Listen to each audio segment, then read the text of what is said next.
पछतावा। सुंदरनगर नाम के एक गांव में महेश नाम का एक आदमी रहता था।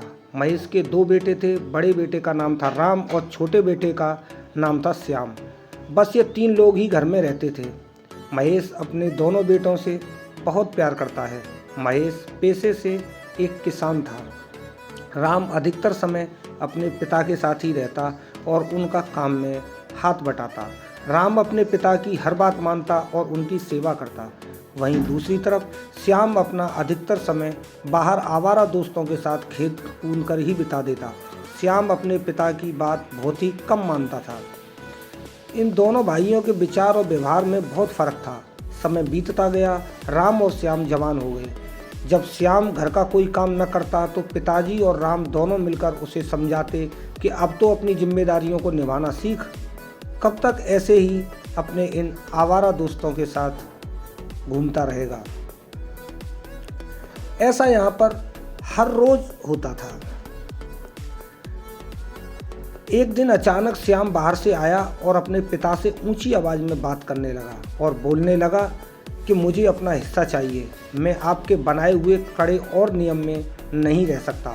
मुझे यह घर छोड़कर जाना है। तंग आ गया हूँ रोज की किचकिच से। जब देखो ये न करो वो न करो और रोज सुनाते रहते हैं। इधर पिता ने श्याम को प्यार से देखा और समझाते हुए कहा, बेटा यह सब तुम्हारा ही तो है। आखिर यहाँ से अलग होकर कहाँ जाओगे, कैसे रहोगे। हम सब एक परिवार हैं। मिलजुल कर रहने में ही भलाई है। लेकिन श्याम अपने पिता की बातों का कोई असर नहीं हुआ। वो बस अपनी जिद पर अड़ा रहा। इतने में राम गुस्से से बोलता है, जाने दो पिताजी, जाने दो, दे दो इसका हिस्सा। न जाने कैसे लोगों के साथ रहता है। एक दिन जब ठोकर खाएगा तो खुद ही समझ जाएगा और उल्टे पांव यहीं वापस आएगा। पिताजी ने श्याम को उसका हिस्सा दे दिया। श्याम अपना हिस्सा लेकर अब बहुत खुश था। श्याम अपना हिस्सा लेकर घर छोड़कर चला जाता है। अब श्याम को कोई रोकने टोकने वाला न था। बस अब सब कुछ अपनी मर्जी से करता। श्याम अपने उन्हीं दोस्तों के साथ मिलकर रहने लगा। उसके दोस्त अच्छे नहीं थे। श्याम शुरू से ही बुरी संगत में था, जिसका नतीजा आज उसके साथ ऐसा हो रहा था। कुछ दिन तक तो सब ठीक चलता रहा, लेकिन एक दिन ऐसा आया जब श्याम के पास सब पैसे खत्म हो चुके थे। श्याम ने सोचा क्यों न अब अपने दोस्तों से पैसे लिए जाएं। आखिरकार हम सब साथ में रहते हैं और मैंने अपने दोस्तों की बहुत मदद भी की है। यही सोचकर श्याम अपने दोस्तों के पास पैसे मांगने पहुंचा। श्याम के दोस्तों ने श्याम को पैसा देने से मना कर दिया और बहाने मारने लगे। यह वही दोस्त थे जो कल तक श्याम के पैसों से मज़े करते थे। अब श्याम का उन लोगों से पैसे को लेकर बहस हो जाती है। बात इतनी बढ़ जाती है कि सभी श्याम को वहाँ से मार कर निकाल देते हैं। आखिरकार श्याम उदास मन से मुंह लटकाए वहाँ से चला जाता है। श्याम इस बात को बहुत देर से समझा कि ये लोग बस मेरा इस्तेमाल कर रहे थे। अब जब पैसा ख़त्म हो चुका तो उन्होंने मुझे निकाल दिया। श्याम के पास खाने तक के भी पैसे नहीं थे। 2-3 दिन श्याम भिखारियों की तरह इधर उधर भटकता और कोई कुछ दे देता तो खा लेता। इस तरह रूखा सूखा खाकर वह कहीं कोने में सो जाता। अब श्याम को अपने पिता की याद आने लगी। अपने पिता की कही गई बातों को सोचकर श्याम फूट फूट कर रोने लगा। उसे अपने भाई की नसीहतें याद आने लगीं। खुद को श्याम कोसता हुआ कहता है कि मैं कितना अज्ञानी था जो इन दोस्तों के बहकावे में आ गया और अपना घर छोड़ दिया। इन दोस्तों ने मेरा दिमाग में ऐसी बातें भर दी कि मैं खुद अच्छे और बुरे में फ़र्क न कर पाया।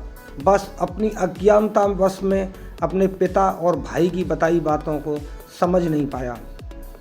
श्याम बहुत कमज़ोर हो गया था। अब उसे अपने किए पर बहुत पछतावा हो रहा था। सोच रहा था कि काश मैं अपने पिता और भाई की बात मान लेता। मैं उन लोगों की बातों में नहीं आया होता। श्याम की आंखों से पछतावे के रूप में आंसू बाहर निकल रहे थे। अब श्याम अपने घर वापस जाने की सोचता है कि घर जाकर माफ़ी मांग लूँगा। किसी तरह फटे हाल श्याम घर पहुँचता है। श्याम की हालत इतनी ख़राब थी कि पिताजी और राम जैसे ही श्याम को देखते हैं पहचान ही नहीं पाते। कि यह कौन घर में घुस आया है। जब दोनों श्याम के करीब जाते हैं तब पिताजी तुरंत श्याम को गले लगा लेते हैं। श्याम पछतावे के आंसू लिए बिलख बिलख कर रोने लगता है और बोलता है, पिताजी मुझे माफ़ कर दो, मुझसे गलती हो गई, मुझे क्षमा कर दो। इधर राम और पिताजी की आंखों में भी आंसू आ जाते हैं। अब श्याम को समझ में आ गया था कि हमेशा अपने बड़ों का कहना मानना चाहिए। अब सब लोग साथ मिलकर रहने लगे। श्याम अब वही करता जो उसके पिताजी और राम बोलते हैं। श्याम अब अपने पिता की खूब सेवा करता। सब लोग अब खुशी से अपना जीवन व्यतीत कर रहे थे। तो दोस्तों, इस कहानी से हमें यह सीख मिलती है कि परिवार में हमेशा अपने बड़ों का कहना मानो, हमेशा अपने बड़ों का आदर सम्मान करो। जो इंसान ऐसा नहीं करता उसका श्याम जैसा ही हाल होता है, वो इंसान जीवन भर ठोकर खाता है। तो दोस्तों, आपको ये कहानी कैसी लगी? अगर कहानी अच्छी लगी हो तो कहानी को लाइक करें, ज़्यादा से ज़्यादा शेयर करें। अगर चैनल पर नए हैं तो प्लीज़ चैनल को सब्सक्राइब करना ना भूलें। धन्यवाद। मिलते हैं ऐसी ही नेक्स्ट कहानी में। जब तक के लिए जय हिंद, वंदे मातरम।